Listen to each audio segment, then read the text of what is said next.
High বন্ধুরা, চলে এসেছি আবারও একটা নতুন ভিডিও নিয়ে। আর এটা হচ্ছে আমরা মন্দিরে পুজো দেওয়ার সময় যেই লাইনটা 1000 টাকা দিয়ে লাইন কেটেছিলাম, সেটা যে লাইন মানে 1000 টাকা দিয়ে লাইন দিয়েছিলাম, সেই লাইনটা সামনেই তোমরা দেখতে পাচ্ছ। এই যে 1000 টাকা করে প্রচুর লোক, প্রচুর পান্ডা শুধু টাকা নিচ্ছে। আর এই যে গেটটা, এই গেটটা 1000 টাকা দিয়ে লাইনে ঢোকাচ্ছে।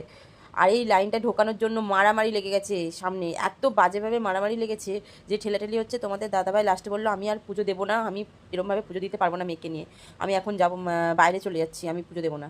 লাস্টে পান্ডাকে ধরে বাইরে দিয়ে আমাদের পুজো দিতে হয়েছে। এরমভাবে অসম্ভব ছিল আমাদের পক্ষে ঢোকা, যে ভিতরে মানে এমন ঠেলাঠেলি হচ্ছিল, তোমরা দেখোই সামনে এমন ঠেলাঠেলি হচ্ছিল যে আমাদেরকে এক্ষুনি ফেলে দেবে, দিলে আমরা বাচ্চা আছে, কখন পড়ে গিয়ে আমাদের কিছু একটা ঘটে যেতে পারে, মানে এত বাজেভাবে ঠেলাঠেলি হচ্ছে। ওখানে 500 টাকা 1000 টাকার লাইন আছে। অবস্থা মাকে পুজো দিতে এসছে দেখো।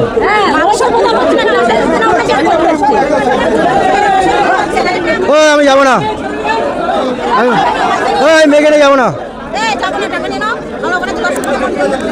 আমি যাবো না। ও দাদা, আমি পুজো দেবো না, বেরিয়েছো বেরিয়েছো। আমরা বাধ্য হয়ে ওখানটা দিয়ে বেরিয়ে এসে পান্ডাকে বললাম যে এরমভাবে পুজো দেওয়া অসম্ভব, আপনারা 1000 টাকা করে নিচ্ছেন, কোনো ব্যাপার নয়, আমরা দিচ্ছি। আমরা জানি মধ্যবিত্ত, আমাদের বাধ্য হয়ে দিতে হচ্ছে মায়ের কাছে। যারা সকাল ভোর 4টে থেকে 9টা পর্যন্ত দাঁড়িয়েছে, তারা এখনও পুজো দিয়ে উঠতে পারলো না। আমরা এতক্ষণ দাঁড়িয়ে থাকতে পারবো না বলে লাস্টে 1000 টাকা করে যে পুজো দেবো ভাবলাম, কিন্তু এরকমভাবে তো পুজো দেওয়া সম্ভব ছিল না, ওই জন্য বাধ্য হয়ে 1000 টাকা করে দিলাম। এত মারামারি হলো, বাধ্য হয়ে পান্ডাকে বললাম আমরা এরমভাবে পুজো দিতে পারবো না।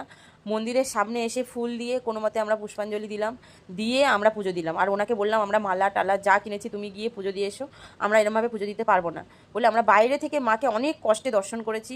ধারণার বাইরে এরমভাবে আমরা ভাবিনি যে এরকমভাবে মাকে দর্শন করতে হবে।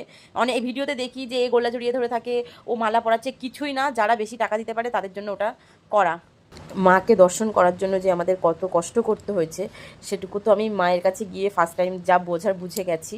আর বাইরে দিয়ে তোমাদেরকেও যতটুকু পেরেছি দর্শন করালাম, তোমরাও করো। আমিও এরকমভাবে বাইরে থেকে দর্শন করেছি, অনেক বাজে পরিস্থিতি পড়েছি। যারা তারাপীঠ যাওনি তাদের কাছে একটাই অনুরোধ, যদি পুজো দাও রাতে পুজো দিও, রাতে পুরো ফাঁকা থাকে, অনেকটাই যথেষ্ট ফাঁকা থাকে। ভোরবেলার দিকে প্রচণ্ড ভিড় থাকে, প্রচণ্ড বাজেভাবে ভিড় থাকে, পুজো দিতে পারবে না এরকমভাবে ঠিক দর্শন করতে হয়েছে। আমি একা না, অনেক লোক এরকমভাবে দর্শন করেছে, এরকম বাজেভাবে। আমরা এখন মায়ের মন্দির থেকে বেরিয়ে দেখছি সামনে পাঠাবলি হয়েছে, তার পুজো চলছে। এই যে চলো এখন আমরা বেরিয়ে যাচ্ছি, কি পরিস্থিতিতে পুজো দিয়েছি সেটা তোমরা দেখলেই। চলো এখন রুমে যাই, তারপরে গিয়ে তোমাদের সাথে কথা বলছি।